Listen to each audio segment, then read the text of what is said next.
Hocam biz sizin Cirok Beji hikaye anlatıcılığı yaptığınız videolarınızı hem Pel yapımda hem de kendi bireysel kanalınızda izledik. E, ve bir Kürt olarak benim çalışma çok hoşuma gitti. Çünkü biz de eski zamanlarda köydeyken tandır başlarında birbirimize hikaye anlatırdık. İşte annelerimiz ekmek pişirdikten sonra gittikten sonra biz ayaklarımızı tandıra sokar hem ısınırdık hem de birbirimize hikaye anlatırdık. Bu açıdan benim için bir gelenekti ve sizde de görünce çok hoşuma gitti. Onun için öncelikle kısaca sizi tanımak isteriz. Yaptığınız bu çalışmayı daha iyi anlayabilmek için. Kısaca kendinizden bahsedebilir misiniz bize? Hı hı. Ben Ayhan Erkmen, 73 Kars Tigor, Bazarcık doğumluyum. E, Tam da dediğiniz gibi bir köyde doğdum. Elektrik yoktu, tandır başlarında ve odanın alt kısmında böyle öykü dinleyerek, çığlık dinleyerek büyüdük. Onlarla yüreğimiz demlendi. Annelerimizin, çirokbejlerin anlattıkları öykülerle. Ee, Öyle e, tanıtabilirim kendimi. Ee, Şimdiki arayışım da biraz o çocukluk yıllarımın peşine düşme hikayesi. Hikayeleri hazırlama sürecinizle ilgili konuşalım. Ben Hı hı. hepsini izleyemedim. Açıkçası anlamakta da zorlandım mesela. Çok önemli değerler var. Bir de tarihsel olaylarda bir bütün yakalayamadım. Tarih bilgim yeterince iyi olmadığı için sindire sindire izlemeye çalışıyorum. Yaklaşık bir 10-15 tanesini izledim henüz. Ve çok önemli bir arşiv de oluşturuyor aslında bakarsanız.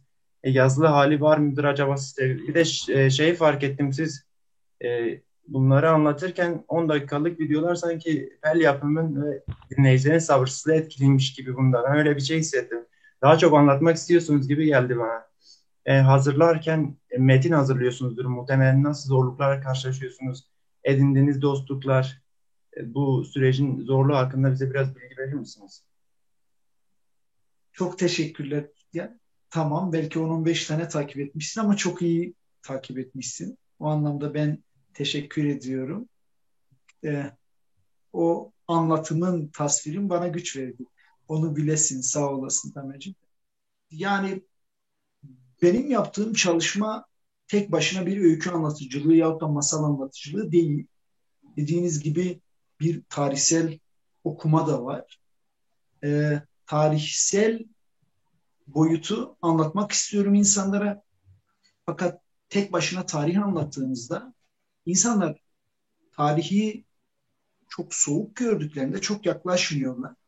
O yüzden de kahramanlarımın yaşantılarındaki bir kesiti baz alarak anlatmaya çalışıyorum. Belki kısa geliyor bazı insanlara ama birçok insana da maalesef uzun geliyor. Yaptığımız videolar 10 dakika ama işte YouTube kanal, yani YouTube kanalının bir avantajı da videonun ne kadar izlendiğini de takip etme şansınız oluyor. Geri dönüşlere baktığımızda 10 dakikalık videolarımız bile 5-6 dakika ancak izleniyor. Sürekli insanlar ileri düğmesine basıp basıp izliyorlar. Maalesef geçmişte işte bizim çocukluğumuzda öyküler anlatılırken yahut da meseleler, tarihsel olaylar anlatılırken ne kadar uzun, ne kadar geceler boyunca anlatılırsa o kadar büyük keyif alıyorduk.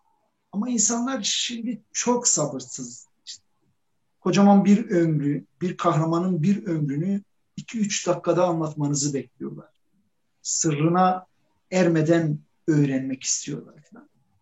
Ee, Bunun zorlukları var tabii. Zorlukları şu: en kısa, en can alıcı kahramanı nasıl anlatabilirim karşıdaki insanlara? Çünkü bir derdim var, anlatmak gibi bir derdim var insanlara. Bunu da işte yazarken dediğiniz gibi zorluğu şu: işte kahramanın hangi anını, yaşantısından hangi kesiti anlatayım, hangi cümlelerle anlatayım. Anlatırken emin olun sıradan cümle kurmak istemiyorum. Atasözleriyle, deyimlerle, solmaya yüz tutmuş kelimelerle zenginleştirmeye çalışıyorum. Bazen çok sevdiğim kelimeler oluyor, deyimler oluyor. onları birkaç öyküde tekrarlamaya çalışıyorum. Eskiden ruhuma dem veren öykü formatının bazı kalıplarını kullanmaya çalışıyorum. Çünkü benim ruhumu sürekli diri tutan onlardı. O Cirokbejlerin geçmişte anlattığı öykülerindeki o kalıplardı. Geçişlerimi onlarla yapmaya çalışıyorum. Kahramanlarımı süslerken, anlatırken onların sözleriyle anlatıp demeye çalışıyorum. Yahut da bir dengbejin sıtranındaki formla, benzetmeyle anlatmaya çalışıyorum. Ee, Kaynak bulmakta çok zorlanıyor muyum? Onu anlatayım size. İlk başlarda doğrudur. Evet, zorlanıyordum. Fakat yani hem kitap almak çok zor oluyordu, hem insanlara ulaşmak çok zor oluyordu. Fakat son bir yıldır diyebilirim ki çok ciddi destek alıyorum. Yani yazarlardan, araştırmacılardan, ailelerden ve bunu da emin olun dünyanın dört bir yanından bir destek. Yani işte en son şu an e, Ahmedi Gogen'in, yazar Ahmedi Gogen'in kitabı üzerine çalışıyorum. Yeni Hıdır'la da kitabı tartışıyoruz. Ve Hıdır 100 yıl önce ataları, Usuve Kudo'nun torunudur Hıdır. 100 yıl önce, 120 yıl önce buradan göç edip Kafkaslara, oradan da Moskova'ya gitmiş birisi. Orada doğmuş. Babası orada doğmuş, büyümüş birisi. Ama Hıdır'la okuduğum kitabı tartışıyoruz.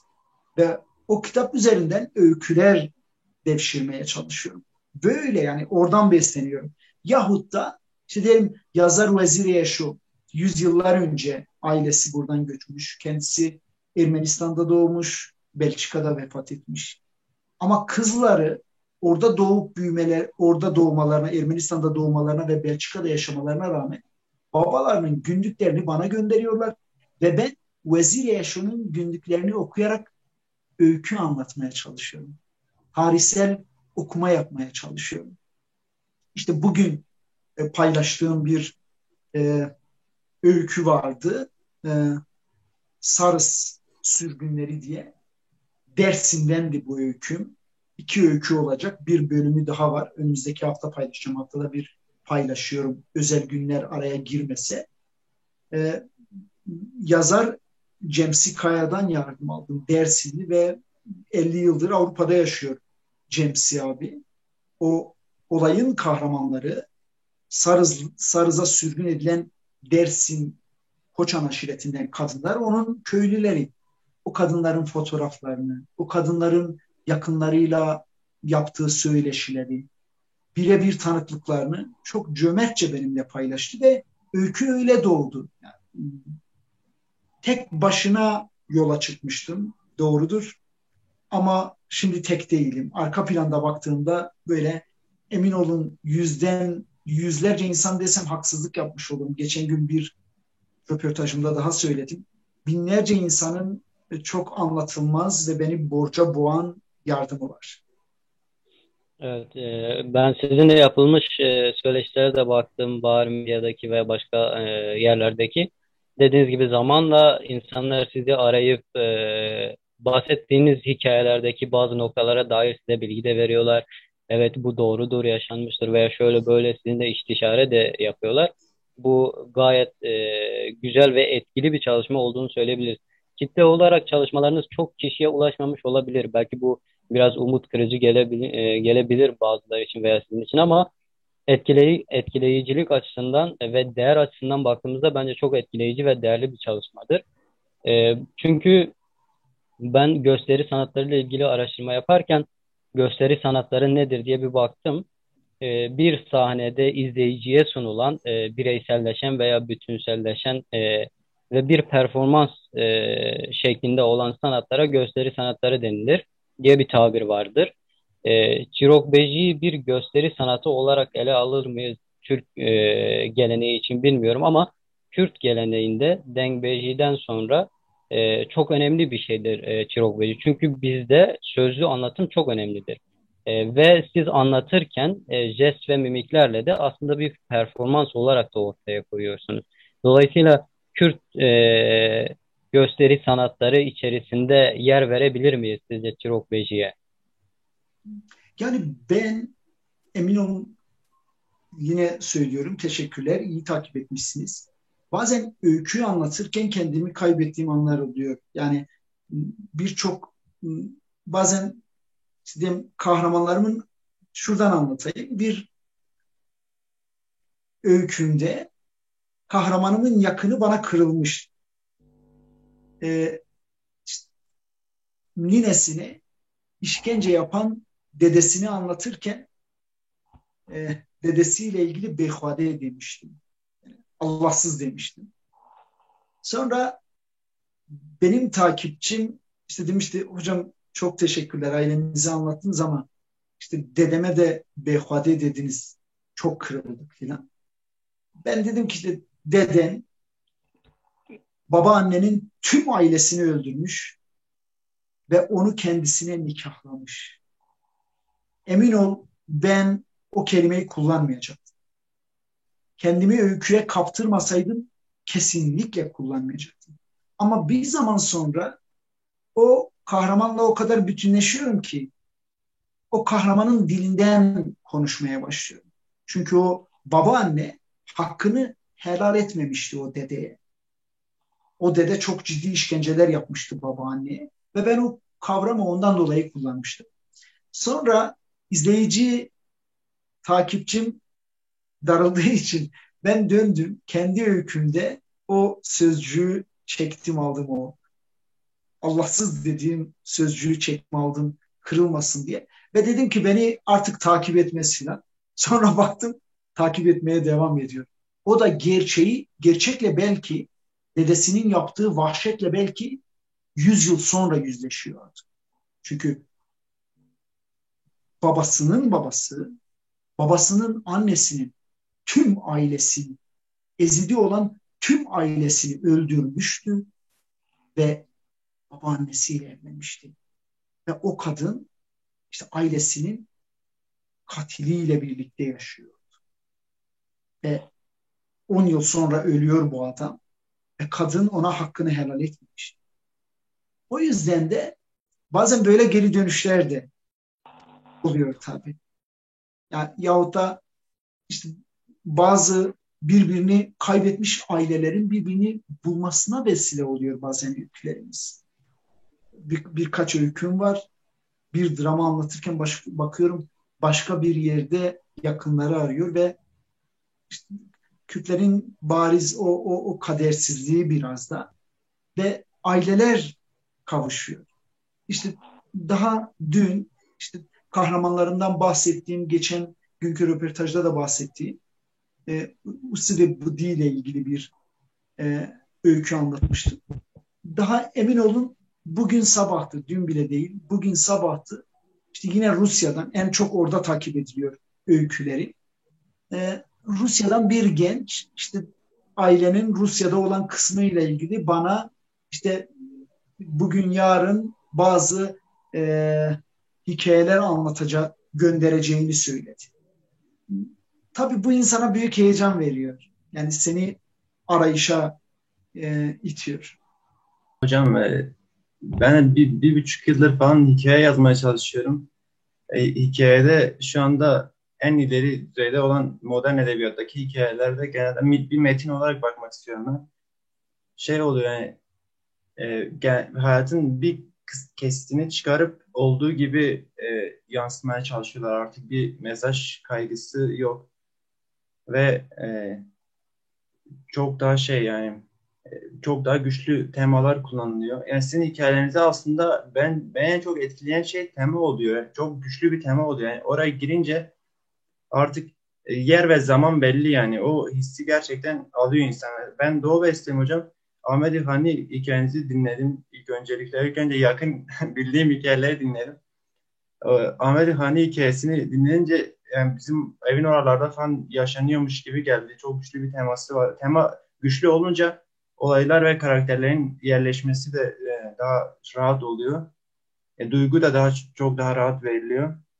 Aslında ben böyle biraz temayı soracaktım ama iki soru sorayım. Yani bu hikayelerinizde temanın oluşması ile ilgili ve Ahmet Hani mesela ben küçüklükten beri oraya dua etmeye giderdik. Namaz kılmaya giderdik biz ailecek İshakpaşa Sarayı'na falan, türbesine.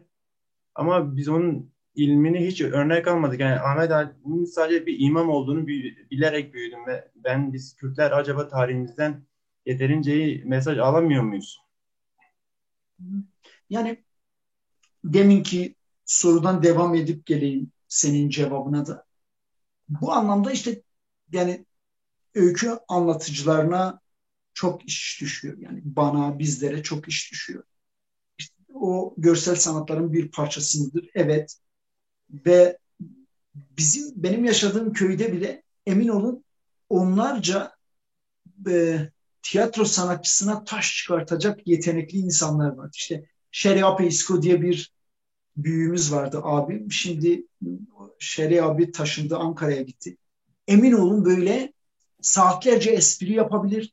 Hiç tekrara düşmeden ve sizi gülmekten kırar. Nasıl ben işte sürekli insanları hüzne boğuyorsam o da insanları güldürüyor. Öyle yani. Ee, Yaşadığım çevrede doğal tiyatrocular vardı. Onlar benim üzerime anlatımıma çok şey kattılar. Onlara çok şey borçluyum. Bu böyle. Ahmet-i Hane öyküsünde de işte Mela Adıl'dan almıştım. Doğu Beyazıtlı bir imamdan almıştım. Ahmet-i Hane dediğin gibi bir derya ve biz o deryanın sadece işte diyelim dua etmek için kabrine gittik yıllar boyunca. Ama son dönemde çok ciddi çalışmalar var. Ahmet-i Hane üzerine çok kişi yazıyor, çiziyor. Memuzin üzerine çok yazıyorlar. Ve ben de bir yıl Memuzin, Nubara Pıçuka ve Agida İmane'yi çalıştım. Yani 3 eserini bir yıl boyunca böyle her gün 1-2 saat, 1-2 saat çalıştım Ahmet-i Hane'ni anlamak için. Müthiş bir derya. Ve insanlar bazen dediğin gibi işte hiç ummadığımız yerde Ahmet-i Hane ile ilgili bir öykü anlatıyorlar sana. Derya çünkü. Herkesin işte başkasına söylesin, işte desin ki Doğu Beyazıtlı'nın gözünde işte Hani Baba böyle dediğinde insanlar belki inanmaz işte yani çok çok mistik bulurlar işte Hani Baba'nın o boyutunu çok mistik bulurlar. Benim anlattığım mistik boyut çok farklı bir boyut aslında yani.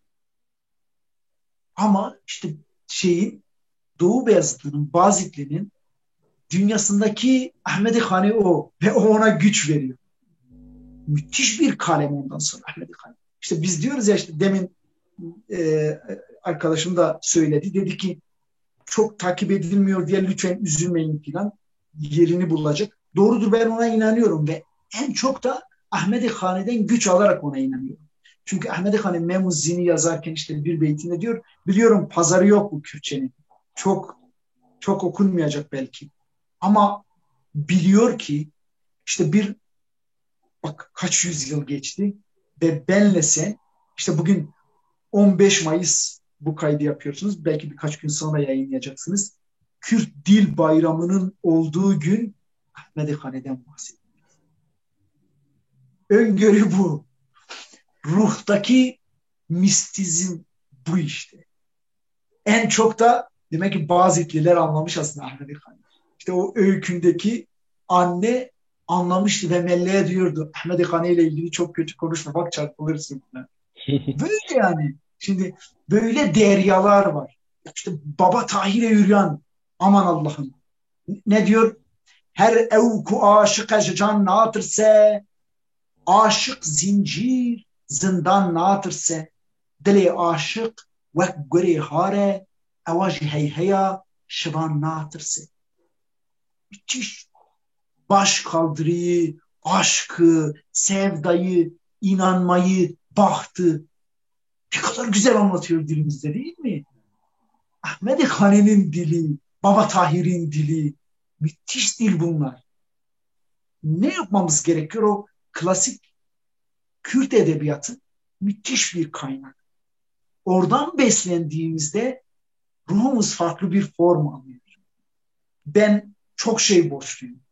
Klasik Kürt edebiyatına 1930'lardan sonra Rusya'da, Sovyetlerde yaratılan Kürt edebiyatına onu Rönesans olarak görüyorum.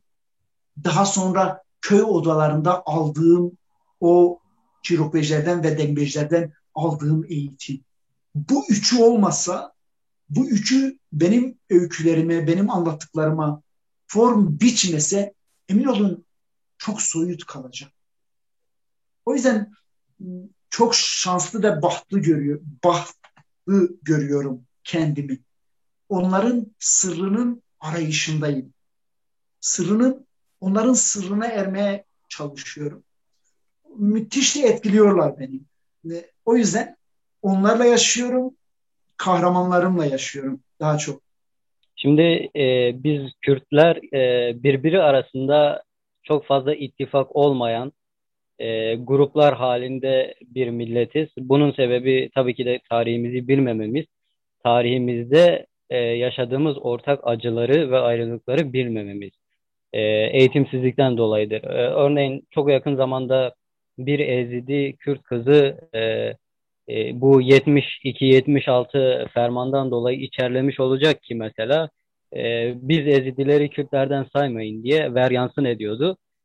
Sinirleniyordu veya Zazalar çıkıp bizi Kürtlerden saymayın gibi şeyler söylüyorlar ama aslında baktığınız zaman Zaza olsun, Kırmancı olsun, işte diğer Ezidi Kürtleri olsun, din fark etmeksizin, görüş fark etmeksizin biz Kürtlerin tarihinde çok ortak acılar ve ayrılıklar vardır. Sizin bahsettiğiniz hikayelerle özellikle de YouTube gibi bir platformda yaptığınız zaman biz Kürtlerin tarihteki ortak acıları ortaya çıkıyor ve biz birbirimizin ne kadar aslında yakın olduğumuzu görebiliyoruz. Bu açıdan değerlendirecek olursanız hikayelerinizin tarihsel birleştirici gücü hakkında neler söylemek istersiniz? Çok çok teşekkürler. O takibinden ve bu soruyu sorduğundan dolayı. Çok sağ ol. Çok Ben teşekkürler. teşekkür Ee, Dediğin gibi Rojhelat'tan öykülerim var. İşte Sakızlı iki bacıyı anlattım. Yahut da Hamedanlı üç yiğit kadını anlattım. Baba Tahir'i anlattım. Döndüm işte Sovyetlerden öyküler anlatıyorum. Kafkaslardan öyküler anlatıyorum. İşte Kayıp Mezarı anlatıyorum. Cangir Ağa'yı anlatıyorum. Şimdi Usı ve Hudo üzerine çalışıyorum. Dersim'e gidiyorum. Sarız'ın sürgünlerini anlatmaya çalışıyorum. Zengere'yi anlatmaya çalışıyorum. Hatta işte Beşiri'ye gidiyorum. Hazar'ı anlatmaya çalışıyorum. Ezidi kadın Hazar'ı anlatmaya çalışıyorum. Her yerden anlatmaya çalışıyorum. Bitlis'te Kemal Fevzi. Van'da Memduh Selim Bey. Ortak acılarımız bizi biz eden acılar aynı zamanda. Bunların hepsi benliklerine sahip çıktıkları için acılar çektiler. Rojhelat'taki kahramanlarım da öyle, Sovyetlerdeki kahramanlarım da öyle, Dersim'de, Koçan'daki kahramanlarım da, Bitlis'tekiler de öyle, yahut da Gerzan'dakiler de öyle. O acıların dili olmak gerekiyor. Dün 14 Mayıs'ta arkadaşlar, Basa, işte, Eruh, Behe'nin bir bölgesi Basa'daki Ezidiler bir soykırımdan geçmişti. 14 Mayıs 1916'da. Emin olun unutulmuş. Google'da arama yapın. Bassa'daki Ezidilerin öldürmeleriyle ilgili 300'den fazla insan öldürülüyor ve aşiret alayları öldürüyor onları. Ona dair sadece Orhan Bassi, o da o aşiretten olduğu için Orhan Bassi'nin paylaşımları var. Başka hiçbir şey yok. Onun da Facebook'ta yahut da blogunda yazdığı kısa kısa yazılar vardı. Bana dert oldu. Sağ olsun Orhan Hocam da dedesinden, babasından dinlediklerini benimle paylaştı. Sonra baktım 1916'da 1915 Ermeni soykırımı başlamadan önce Eruh'ta, Siirt'te, o bölgede Ermeniler, işte Kürtler, Ezidi ve Müslüman olanlar, Hristiyanlar, diğer Müslümanlar kardeşçe yaşıyorlar. ve 1915'ten sonra tufan kopuyor. Baktım işte tek başına Basa'yı anlatsaydım, işte Keldani başpiskopos adayı şerin acısını anlatmasaydım çok eksik kalacak. Bu sefer döndüm çünkü aday şeri yakalamak için Siirt'te evine baskın yapınca aday şer Basa bölgesine geliyor. Eruh'a geliyor ve onu saklayan iki yiğit var. Birisi Ermeni, birisi Ezidi. Ve 20 gün sonra 21 Haziran 1916'da aday şeri yakalayıp öldürdükleri zaman o iki kahramanı da onunla birlikte öldürüyorlar. O yüzden ben sadece işte Ezidilerin çektiği o acıyı anlatmış olsaydım sadece belki kendi acımıza ağlayacaktım. Ama tuttum işte Keldani Adayşer'in yahut da Keldanilerin yaşadığı acıları da anlattım, kattım. Bu belki bir tarihsel okuma, birbiriyle alakalı, birbiriyle ilintili. Keşke biraz daha uzun anlatsaydım. Ama dediğim gibi çok uzattığım zaman izlenmemesi üzüyor insanı. O yüzden belki bir başlangıç olsun diyorum. Yani birçok öykümle ilgili paylaştıktan sonra insanlar diyorlar işte biz bunun romanını yazmak istiyoruz. Diyorum bu acı bu halkın acısı. Ben görünür kıldım. Kısa öyküsünü anlattım. Buyurun siz romanını yazın.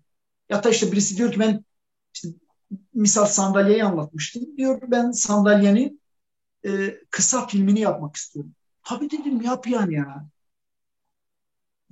O sandalye benim yüreğimde bir çizikti.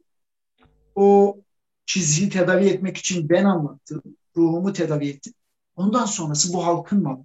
Hiç şey değilim, hiç o anlamda kibirli değilim. Bu benim eserim. Kimse paylaşamaz, kimse bilmem yazamaz, kimse üstüne bir şey koyamaz. Hayır yani.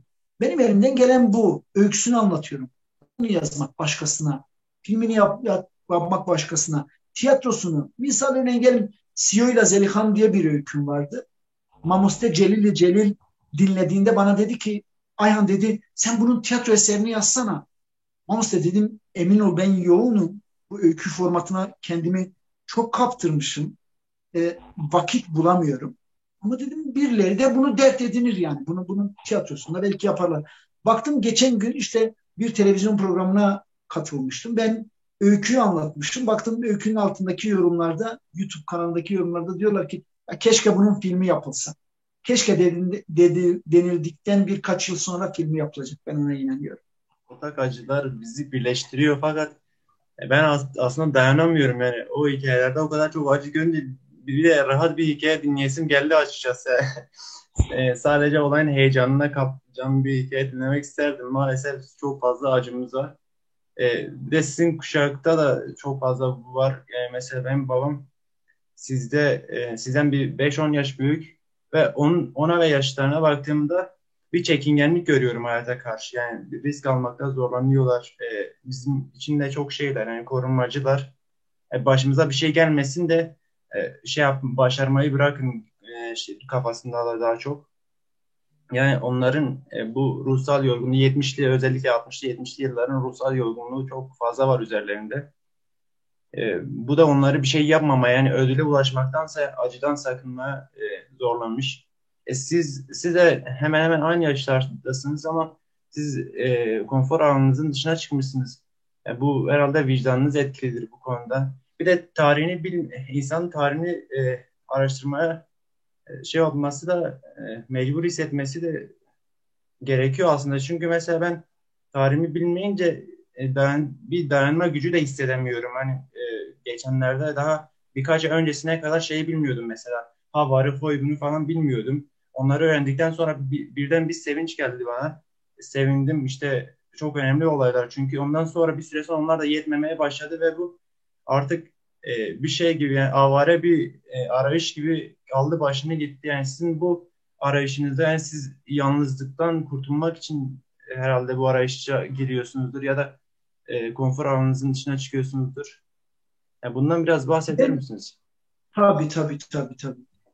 Yani şunu söyleyeyim. Belki öykülerinde acının çok olmasının sebeplerinden birisi, işte ben doğduktan her 10 yılda bir sürekli darbeler oldu bu ülkede ve gençliğimiz döneminde işte birilerinin iç savaş, birilerinin düşük yoğunluklu savaş dediği o çatışmalı süreç halen de devam ediyor.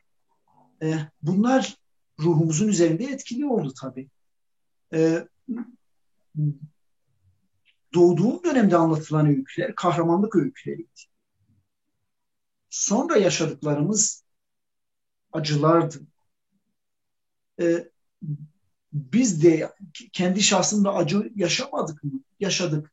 Ama emin olun kendi acımızı anlatmaya, kendi acımızı dile getirmeye utanır olduk. Çünkü toplumda müthiş bir acı var. Bu vesileyle toplumdaki acıların dili olmak bir borç oldu sizin dediğiniz gibi. Ve bunu biz anlatmasak kim anlatacak? Yani ben borçlu hissettim bu topluma karşı kendimi ki bu toplumun yaşadıklarını anlatmam gerekiyor. İşte İran'daki Rojhelat'taki acıyı anlattığında işte onların kardeşlerinin kendi ablalarının acısının Kars'tan birisi tarafında 1900 işte o iki sakızlı kadın idam edildiklerinde ben 5 yaşındaymış. Düşünebiliyor musunuz? 1978'de idam edilmişler. Ve o kadar yıl sonra Karslı birisinin o acıları dile getirmesi ailenin ruhuna iyi gelmiş.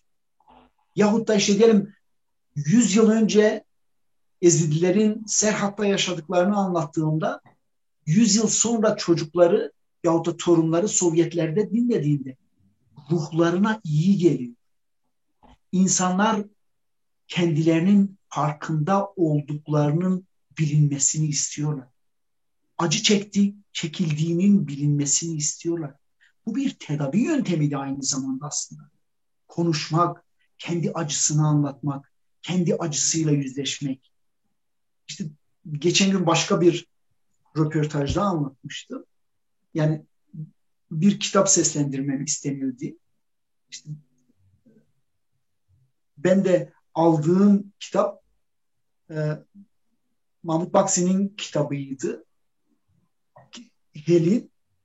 Helin'in içindeki acılar benim yaşadığım acıların benzeri olduğu için çok böyle sarstı beni. Bir yerden sonra okumayayım mı dedim filan. Sonra kendi kendime dedim ben acılarımla yüzleşmeliyim ya. Helin'e en iyi ben ruh vermeliyim dedim. O yüzden de belki ondandır. İşte babandan da bahsettin sen. İnsanlar acılarını anlatmaya aslında utanıyorlar. Kendi yakınlarının da acı çekmesini çok istemiyor. Ama birileri acının dili olduğunda bu sefer acılarını da paylaşmak istiyorlar. Bunu gördüm. İşte diyorum ya binlerce kilometre öteden insanlar beni arayıp acılarını anlatıyor. İşte babasının, dedesinin, büyüklerinin yaşadıklarını anlatıyor. Bundan 2-3 gün önce Krasnodar'dan aradı birisi. Abi Ahmet. Abi Ahmet işte ya 65 yaşında Ermenistan'da doğmuş birisi. Krasnodar'dan beni arıyor. İşte sohbet etmek istiyor. Yani bu aslında o yüzden diyorum ya işte bizi birbirimize yaklaştıran, birbirimizin ruhunu okşatan o acılar belki. Ama benim öykülerim içerisinde Lalizer var. Bir aşk öyküsü. Onu dinle. Orada aşk var. Ona bakacağım. Hocam hep aşklar da hep kavuşmuyorlar sonunda ya. Yok Lalizer kavuşmuş. Tamam. Bakacağım.